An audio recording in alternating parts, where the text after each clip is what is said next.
আসসালামু আলাইকুম। আমি এখন আছি ফরিদপুর ধলার মোড়ে। ব্যাকের ক্যামেরায় যদি দেখেন একটা দোকান দেখা যাচ্ছে, এটা হচ্ছে একটা টঙের দোকান।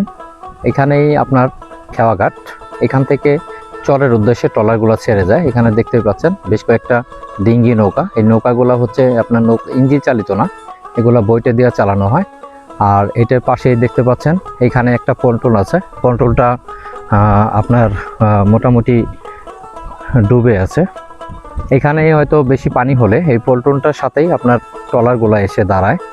আর এই যে এখানে দেখতে পাচ্ছেন, এই যে আমার পিছনেই ওই ছোট্ট মুদি দোকানটা, যে মুদি দোকানটা দিয়েই আপনার এখানে বিভিন্ন জায়গা থেকে লোকজনগুলো আসে। চর অঞ্চল থেকে যারা শহরকান্ত্রিক বাজার করতে আসে, তারা ঠিক এই জায়গাটিতে আসে আপনার বাজার করার লেগে। ফরিদপুর শহরে বাজার করে আবার এখান থেকে তারা চরে ব্যাক করে। এইখানে দেখতে পাচ্ছেন এই পাশে আপনার দূরে একটা নৌকা দেখা যাচ্ছে। এটা সম্ভবত এখানে যারা জেলেরা মাছ ধরে, তারা মাছ ধরার পাশাপাশি এই নৌকার মধ্যেই আপনার আশ্রয় নেয়। আর এই যে এইখানে দেখতে পাচ্ছেন, এখানে একটা চটপটির দোকান। এই দোকানগুলা মূলত বিকালবেলা খোলে। আর এই যে দেখতে পাচ্ছেন রাস্তার বাম পাশ দিয়ে হচ্ছে আপনার ধনচে গাছ, মাঝে আপনার অনেকগুলা কাশবন। আর আমার পিছনেও দেখেন এই যে দোকানগুলো দেখা যাচ্ছে। আমি আর ফরিদে সেখানে এসেছি আজকে বেড়াতে, যদিও এখন দুপুর টাইম, যে কারণে খুব একটা লোকজন নেই। কি অবস্থা ফরিদ, এখানকার পরিবেশ কিরকম? এখানে আসলে এখন তো রোদের সময় লোকজনের জন্য হয়তো আসেনি, বিকেলবেলা অনেক লোক আসে। তারপর পদ্মার পাড়ে বাতাস আছে, গরম আছে, সব মিলিয়ে ভালোই আছে। আচ্ছা, আমরা সামনের দিকে এগোই। এখানে আপনি দেখতে পাচ্ছেন আপনার এই পাশে ধনচা ক্ষেত, একেবারে পুরাটা আমাদেরকেও ছাড়িয়ে গেছে। ধনচাটা এত বড়, তার সাথে হচ্ছে কাশবন। আর ডান পাশ দিয়েই আপনার এই যে দেখতে পাচ্ছেন পদ্মা নদীর একটা শাখা।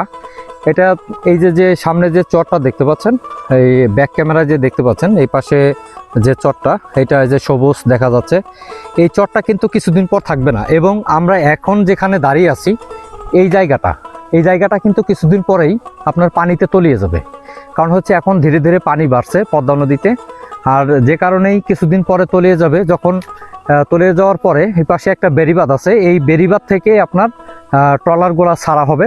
তারপরে সেই ট্রলারগুলা চরের গন্তব্যস্থলে চলে যাবে।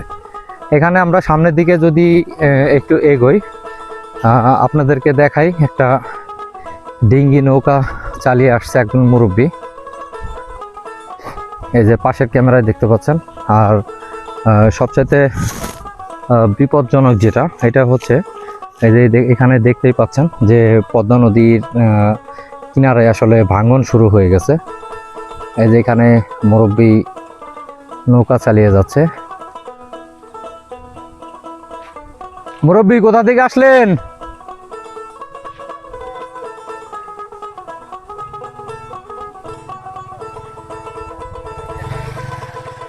মাছ ধরতেছেন নাকি? এমনি মানে লোকজন নেওয়া আনা করেন না? ও আচ্ছা আচ্ছা,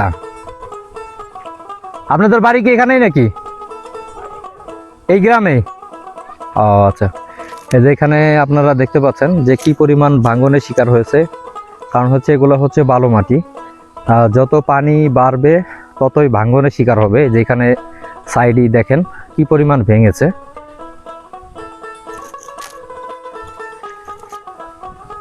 এই যে দেখা যাচ্ছে, এই যে দেখেন এখানে কি পরিমাণ ভেঙেছে। আমি অবশ্য কিনারে দাঁড়িয়ে আছি, যদিও এটা একটা রিস্কি। এই যে দেখেন এখানে এই সাইডটা ভেঙে পড়ে যাচ্ছে। আসলে এইভাবে যদি ভাঙন প্রতিদিনই ভাঙে, তাহলে কিন্তু এই যে রাস্তাটা আছে, এই রাস্তাটা কিন্তু এক সময় হয়তো থাকবে না। এই রাস্তাগুলোও ভেঙে পড়ে যাবে। আসলে পদ্মা নদীর পাড়ে যারা বসবাস করে, তাদের জীবনটা কিন্তু এত সহজ না। তারা এই নদী ভাঙনের শিকার হয়ে বারবার তাদেরকে ঘর গুছিয়ে অন্য জায়গা চলে যেতে হয়। এক জায়গা থেকে আরেক জায়গা, আরেক জায়গা থেকে আরেক জায়গা।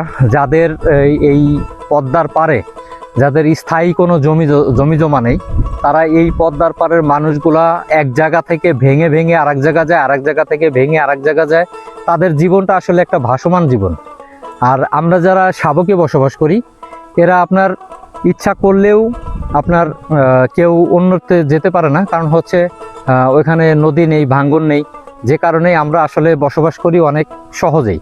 আর এই পদ্মার পারে মানুষ যারা বসবাস করে তারা তাদের জীবন এত সহজ না। তারা জীবনের সাথে যুদ্ধ করে তারপরে হচ্ছে এই পদ্মার পারে বসবাস করে।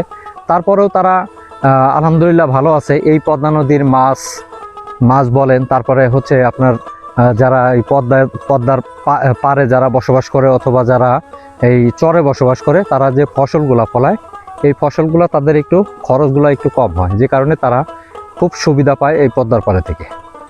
যাই হোক, আমার ভিডিওটা যদি ভালো লাগে অবশ্যই লাইক কমেন্ট শেয়ার করবেন।